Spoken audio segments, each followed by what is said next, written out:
Welcome to our first episode of Scholars by the Sea, a podcast dedicated to exploring some of the most interesting scholars and books in the discipline of history. Our aim is to illuminate for our listeners some of the great work being done by historians at the United States Naval Academy and beyond, and to share with you the ideas that are driving new interpretations of the past. For our first episode, we have in the studio as hosts Captain Chris Hemler, United States Marine Corps, and Associate Professor Matthew Janique, both instructors in the History Department at the Naval Academy. And today we're sitting down with Professor Brian VanDeMark, also of the United States Naval Academy, to talk about his book, Road to Disaster, A New History of America's Descent into Vietnam, published in 2018. Welcome, Brian and Chris, and thank you for joining us. Oh, I'm glad to be here with you. Brian, we'd like to start with some questions geared specifically toward your book, and then we'll get into some more general conversation about the practice of history. One of my favorite questions to ask historians is a simple but insightful one. Why did you choose to write this book? And I might point out for our listeners that although you've worked on the Vietnam War for some time, and please do correct me if I'm wrong, you began your academic career there, but it's been nearly 25 years by my count since you covered the subject in print. So why Road to Disaster and why now? Well, those are all good and fair questions. I think there's several answers to that. The first is, at the time I had finished helping Robert McNamara with his book, I had nothing more or new to say. I had said what I wanted to say in my first book, and I had helped him say things that were infinitely more important. The well was dry in that respect. I think a related point is that I had climbed to the top of Mount Everest, and where could I go that would take me further than where I had been with him? He was the central figure in that tragedy. He had remained silent for a long time. I had helped him finally put on the record his thoughts and feelings about what had happened, and there was nothing literally that I could write that would be more important than what I had helped him write. So that gave me a lot of pause. I did realize that in the back of my mind at some point down the road I would have to write this book. I didn't know when I would do it, but it would be later rather than sooner. I just needed time to reflect on a lot of questions that still I didn't have satisfactory answers to. And I wanted to take my time with it. I just wanted a little more life experience before I set down my thoughts on a topic that's going to remain important for the rest of America's history. Lead this next question with a short quote from your prologue, because it really seems to set the tone for the entire book and the spirit of Road to Disaster. So here's how your prologue begins. Quote, "They were not bad men, but they made some very bad decisions. Certainly, their decisions illustrate a disturbing disconnect between intent and effect, a chilling contrast not uncommon at the highest levels of government, then and now." End quote. You seem to indicate, Brian, at this early juncture that perhaps this story has profound applications, even for us today. Now, sometimes historians balk at the mention of lessons and extracting them from history, but is it fair to say that your project here provides a cautionary tale, that we might emerge at least better informed in our own limitations, our own capabilities, whether that's as humans or as Americans or as citizens? Again, that's a very good question, a fair question. The short answer is yes. The puzzle, the riddle, was and is how and why could such intelligent, patriotic, well-intentioned men screw up so badly? And it took me a long time to think that through and to come up with answers that I thought were accurate and relevant and persuasive. And all along, when I would discuss this subject with my students, the thing that would often come to my mind is the caustic and ironic label put on that group was the best and the brightest. But the students that I teach at the Naval Academy are literally the best and the brightest too. And I wanted them to reflect on this experience because it speaks to them as well. It speaks to all Americans in some sense. I want them to internalize the reality that however intelligent you may be, however well-intentioned you are, however patriotic you are, you're fallible and you're subjected to pressures and complexities that are very, very difficult to really appreciate if you're not experiencing them yourself. And to accept those limitations and those vulnerabilities because it will a little air out of the arrogance bubble, which tends to be an inevitable byproduct of the life road of people who are the best and the brightest. They too can screw up. And I want them to understand that when they're 20 rather than learn it the hard way when they're 50 or 60. And that answer really leads to my next question. In Road to Disaster, you integrate an impressive amount of research from the social sciences, in fact, from psychology, from behavioral science. I'll give our listeners just a sense through some of your chapter titles. Chapter 1 is titled The Danger of Unquestioned Assumptions. Chapter 2, The Limits of Imagination. On to Chapter 5, The Hazard of Sunk Costs.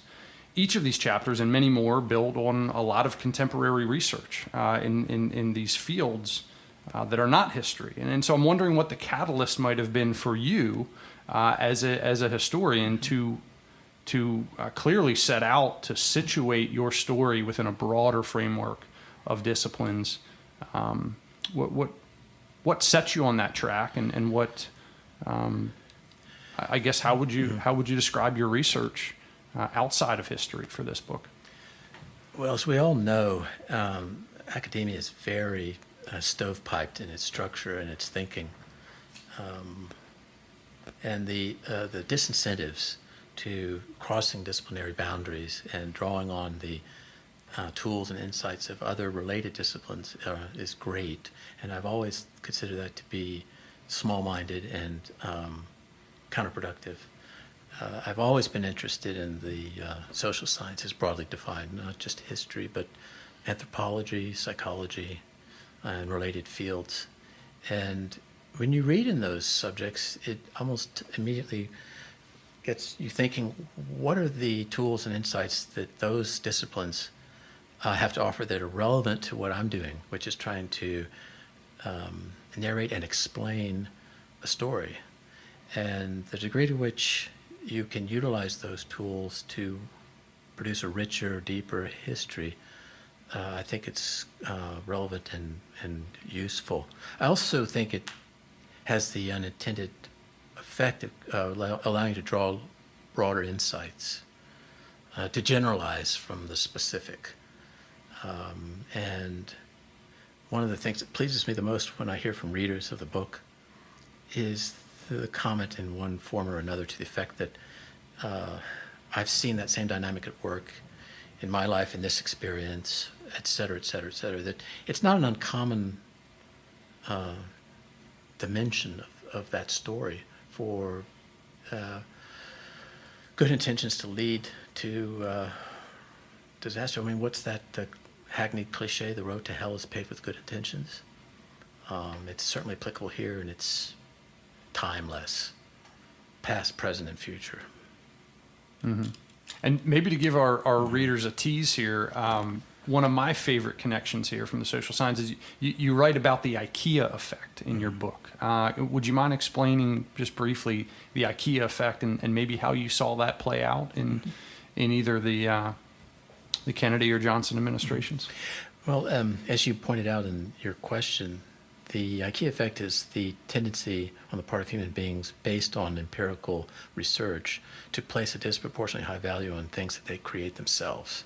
There have been experiments conducted in behavioral economics and psychology under controlled conditions that demonstrate again and again people's tendency to do that kind of thing. And when you ponder that, it helps one better understand and explain what can seem the inexplicable. And I mentioned this in the beginning of the book. One of the things that is so staggering is that they repeated the same mistakes again and again and again and again, despite mounting evidence of failure. How do you explain that? Well, to some degree, I think the Ikea effect is an answer, which is when you own a policy, when you've created it, when you're responsible for it, I think not consciously but unconsciously, you're invested in it. And that helps explain why they would perpetuate a failure, because they had ownership of it. And it's easy for all of us in hindsight to look back and say that was dumb, stupid, counterproductive, hurtful, unpatriotic, etc., which it all was in hindsight. But I imagine if we're in that dynamic ourselves, none of us would be immune to that tendency. We've probably all been guilty of that in one way or another, in one fashion or another, at some point in our own lives, where the personal investment in something clouds your judgment. Mm-hmm. It's human nature, unfortunately. And so the description here is perfect, right? If I buy a cabinet at the mall, it has a certain value to me. If I build and if I bring home with me an IKEA cabinet and I build that myself, its value to me seems to surpass its objective worth. Mm-hmm.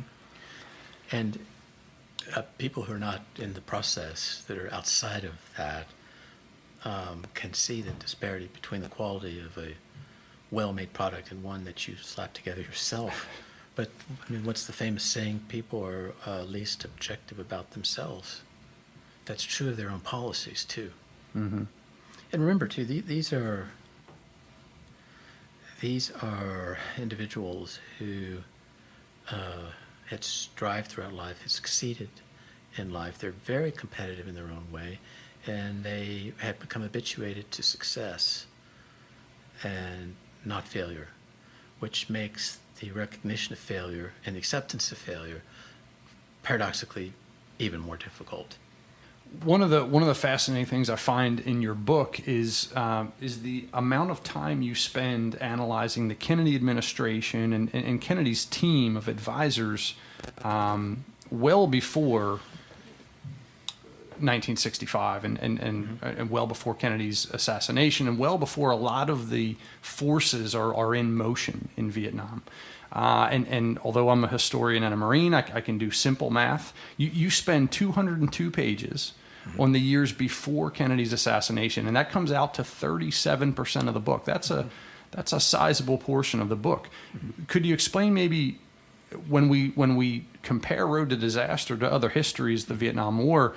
I think it's fair to say that those other accounts either neglect or at least sideline the years that you pay quite a bit of attention to. So why was that important to you when you set out on this book? I'll help you do your own work too, Chris.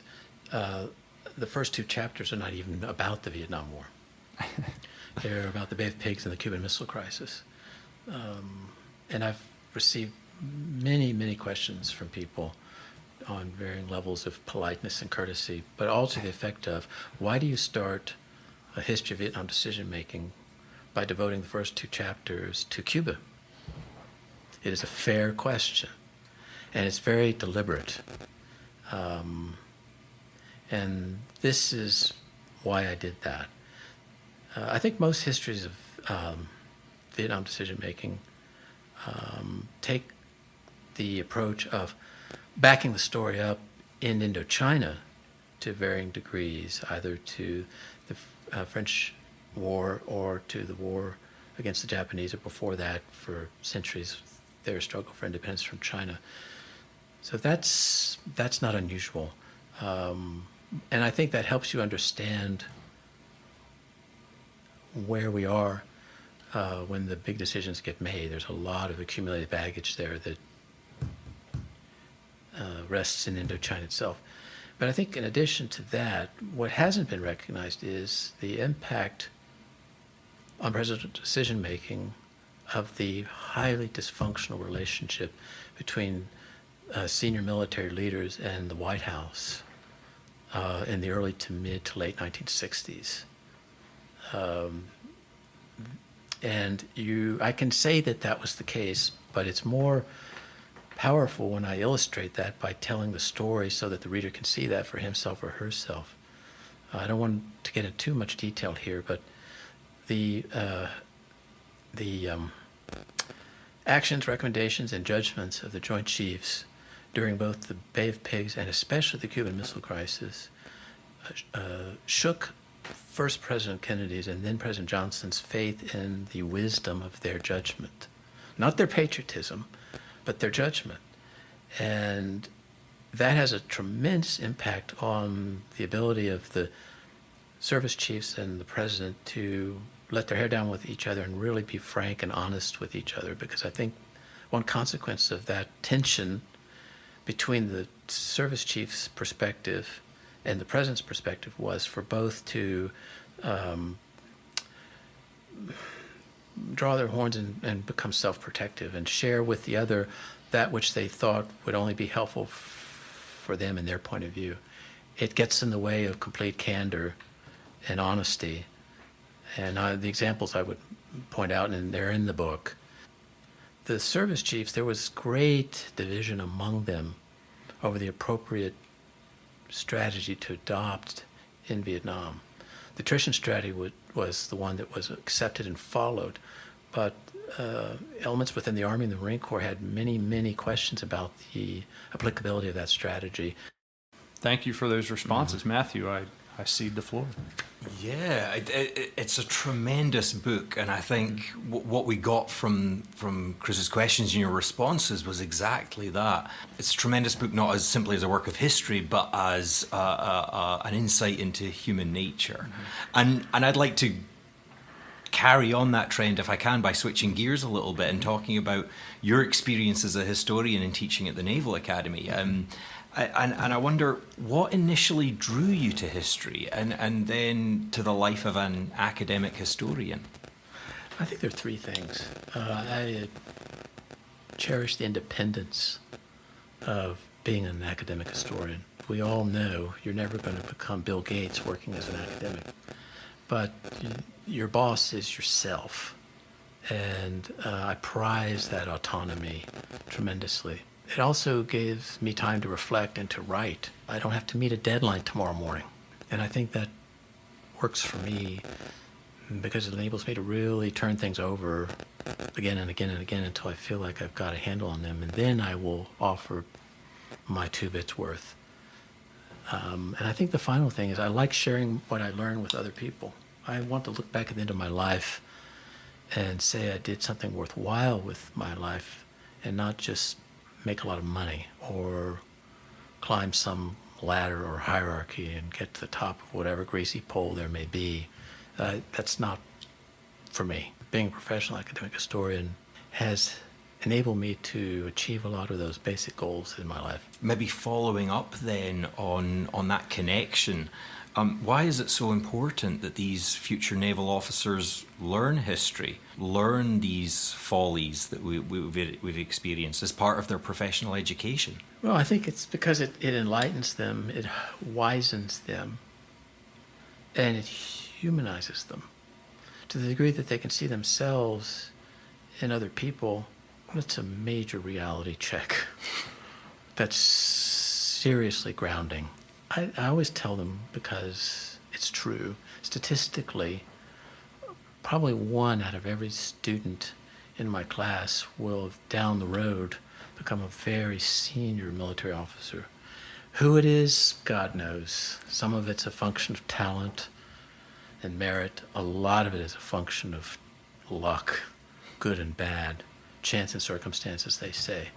But what I tell them is, that's the person I'm speaking to, because I want him or her to internalize the lessons I'm offering to them. I want them to better understand that once they get to the top, what they will find is the top is a lonely, dangerous, cold, and windy place where it's almost always a choice among lesser evils. Let me repeat myself. At that level, it's almost always a choice among lesser evils. What choice is going to do the least damage? And the choice that you make will affect the lives of a large number of people. And I want to disabuse them of the romance of, quote, power, unquote. If you're not familiar with it, it seems very seductive and almost narcotic, understandably so. But I had the privilege of seeing the other side of that, how it affects people who have played the power game and gone to the very top. And it is not a joyride. I tell them half jokingly, because it is only a half joke. If you really understood, the upper reaches of Mount Everest are a death zone. The air is thin, the wind is strong, and the slopes are really steep. And people who play the power game at that level are operating in the death zone.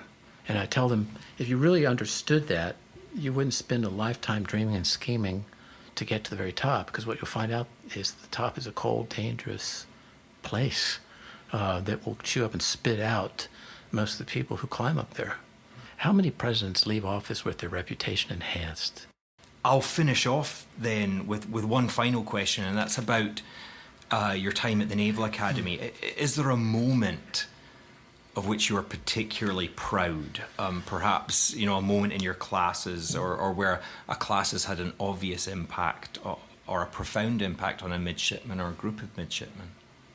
I have two answers to that. They're very different. I've been here 31 years. I've been here a while now. And that old saying is true, time does fly. Now, I'm not going to exaggerate the numbers, but I've had former students who I knew well who were injured or killed in Iraq or Afghanistan.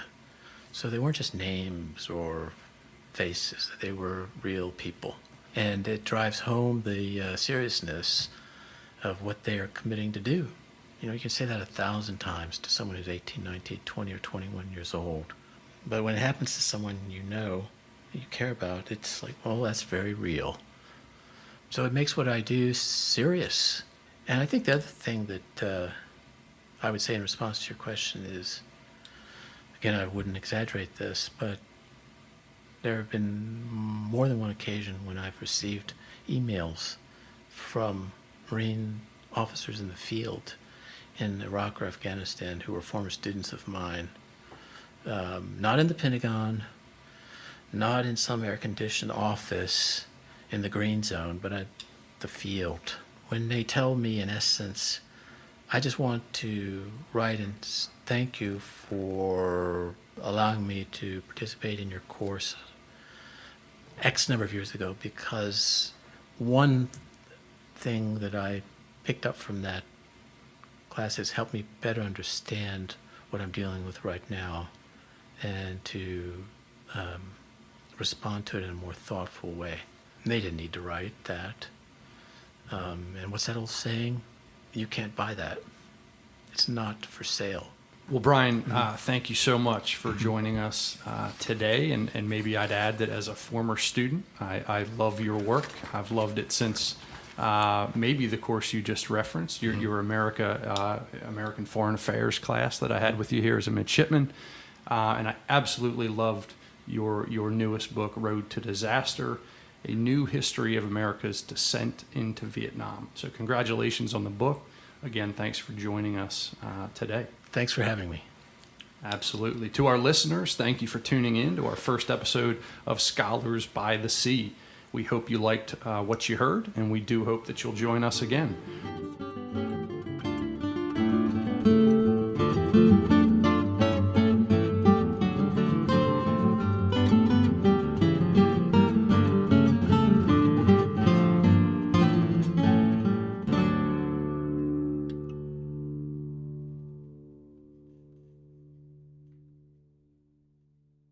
This has been a production of the History Department at the U.S. Naval Academy, located in Annapolis, Maryland. If you enjoy our programs, please let us know, as we'd love to hear your thoughts. You can reach us on Twitter and Instagram at USNA History, and our email is historyproductions-group@usna.edu.